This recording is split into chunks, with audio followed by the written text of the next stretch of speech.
guys, how are you? Welcome to Mithun channel. இப்போ நாங்க என்ன பண்ண போறோம்னா நேத்து இங்க பாருங்க இந்த இண்டிபெண்டன்ஸ் டே flag எப்படி இருக்கா நல்லா இருக்கா फ्रेंड्स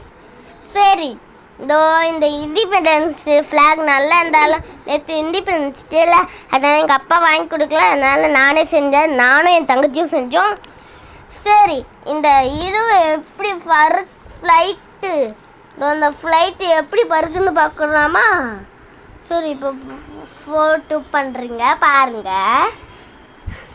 அதோ அங்கே போய் முட்டி அங்கே போய் இங்கே வந்துச்சு அப்புறமா இந்த கப்பல் ஃப்ளைட் எப்படி போகுது பாருங்க இந்த ஆக்சுவலி இப்படி தான் வைக்கணும் இப்படி வச்சா நல்லா போய் ரொம்ப ஃபாஸ்ட்டாக போயிடும் சரி நம்ம ஃபாஸ்ட்டாக போய் பார்க்கலாமா பாருங்க மழை பற்றிக்கிச்சு இங்கே பாருங்க இது